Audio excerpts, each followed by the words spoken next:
I always greet people by saying good afternoon, good morning, good evening, and so forth. And if there is enough time, I also try to get the names of some people, through which I'm able to know how much people are desperate in being good morning, good afternoon. Nobody says bad morning, bad afternoon, and so forth. And everybody has a good name. All this shows that we want happiness, we want peace. So therefore, the first thing that I ask people is, do you want happiness? And I'm asking this question to you. Although I am unable to see you, but I would like to hear your voice. You said yes, okay? I have not forced you. You said yes. My next question is, you said you want happiness. How long you want that happiness and peace? For how many days you want that? Very greedy. So this is interesting thing, We want happiness and also long-lasting happiness and peace. And this wish to have long-lasting peace and happiness is not something that you learned from your religion. It probably is not something that your parents taught you. You are born with that wish, with that urge. In Buddhism, we talk about the life's different stages and experiences. And we explain that by saying birth is suffering, aging is suffering, illness is suffering, and finally death is suffering. But ordinary people like us, we say, happy birthday. The Buddha said birth is suffering. We need to find out who is right. What is the first thing that the child does after the birth? Laughing or crying? Crying. Interesting, very interesting. Because if it's really happy birthday, then the first thing that the child should do after the birth is ha ha ha ha ha, But what we find is crying. Be it an American child, Tibetan child, Chinese child, Indian child, doesn't matter. The first thing that the child does is crying. And what do you think the child is asking by crying? I don't think the child is asking for a lengthy discourse on Buddhism or on Christianity or on any religion. The child is asking for unconditional love, unconditional care from somebody. These are, I think, extremely, extremely important life lessons that we should all be aware. The child is asking for unconditional love.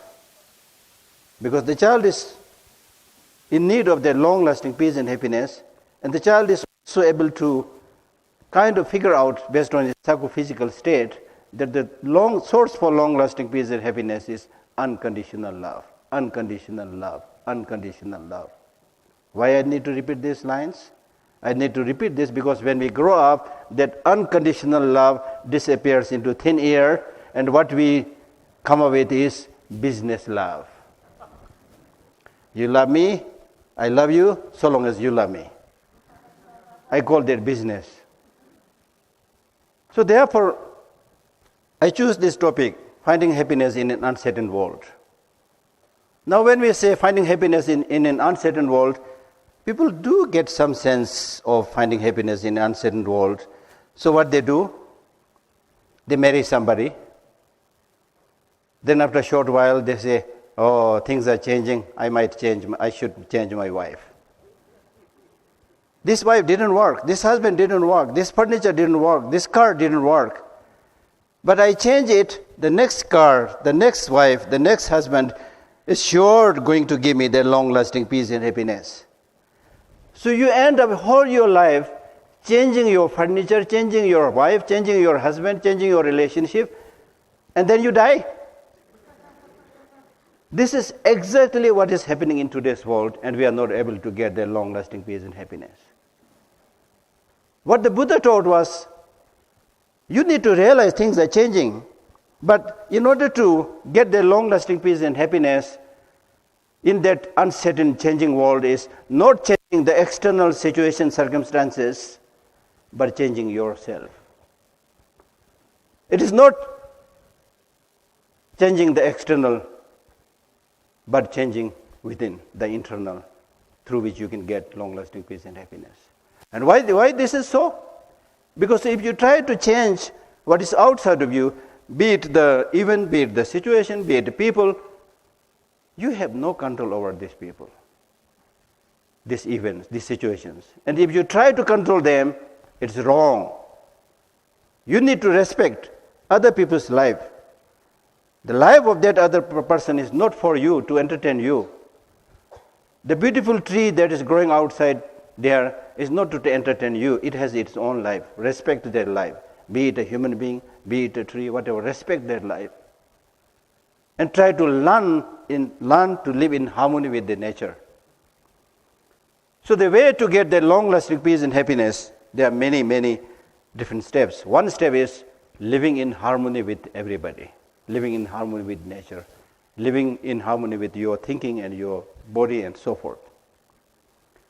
So let me give you a few illustrations. One is when this TEDx talk was introduced, this young lady said there will be people who will be talking about like mind-blowing things, things like that. But honestly speaking, I don't have those kind of mind-blowing things. Because, there's a Tibetan saying which says, all actions, all activities are imitations. And whoever does the best imitation is called a scholar. So I am here to imitate the Buddha, imitate His Holiness Dalai Lama. But I am imitating not in a stupid way, but I felt that these are really good ways of thinking, good ways of life. So I am imitating them.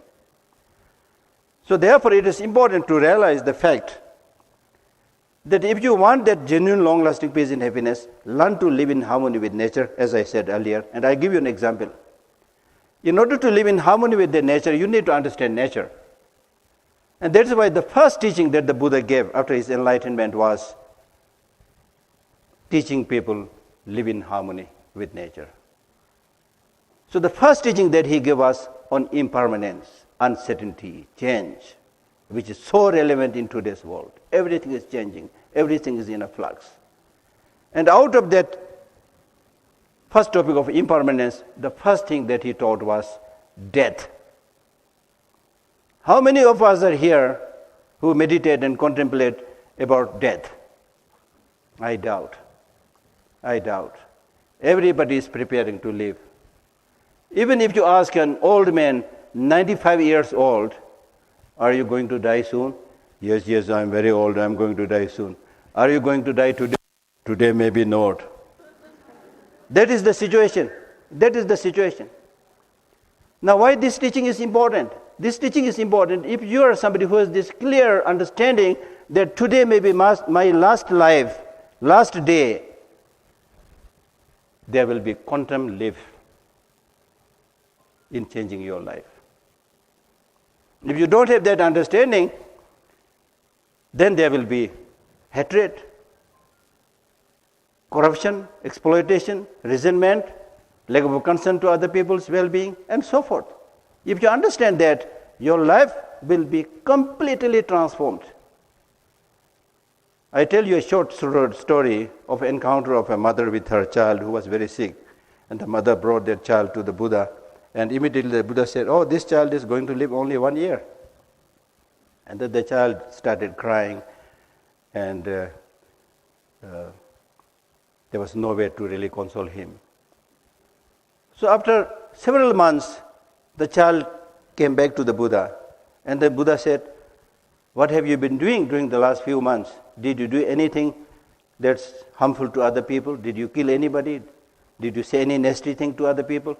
Then the child said, I'm going to die soon. How can I do those things? That is the point. That's why one of the Buddhist teachers, like Shantideva, he says, you don't have to kill people, they will die. From that you can get a sense of how stupid we are. In that same way, we can say you don't have to bring suffering on others, they're already suffering. Now look at what we are doing in the world. Coming up with extremely accurate, sophisticated machines to kill and eliminate people. And people who are supervising that are called the great leaders who walk on the red carpet. It may be because of smallness of my mind, but I'm completely shocked. Completely shocked. How come? That we have only few years to live together. I'll tell you another story, which is that's my kind of inspiration that I'm trying to give you. It's not coming from me, it's coming from great teachers. In one of the Buddhist mind training texts, there is a teaching which talks about 3 criminals who are caught and to be killed tonight, let us say 10 p.m. So they have only few hours to live together. How they should behave towards each other? Exploitation, corruption, trying to bully each other, kill each other. If they do something like this, we will be shocked. And some of us who have tender heart might cry, might weep. How come these people, they are going to be killed at 10 p.m. and still they are so mean to each other? How come? Is that clear? So what they should be doing within these few remaining hours is they should be praying together, consoling each other. And then the writer of this text, he says, we are no different from these 3 criminals. They have few hours to live, and we have how much? Even if I give you a big discount, we will live another 70 years, not more than that. Sorry, very sorry. Not more than 70 years. So within this 70 years, how should we be doing? And I've already told you see. But we don't think about these things. We don't think about these things. That's why we never get happiness. So that's why in the Buddhist teachings, it is repeatedly said, suffering is introduction to happiness. Suffering means challenges. When you encounter challenges, you learn, you get new experiences. But what I'm really trying to drive at is that unless you change your attitude, you are never going to get happiness. Not only that, you are going to destroy this earth. So that's why I'm so happy that these young people with full of energy made this initiative of exchanging ideas, exchanging culture, transforming the mind. Normally what we do is, as I already said, we try to get that happiness from outside. From house, from marriage, from cars, from this, from that.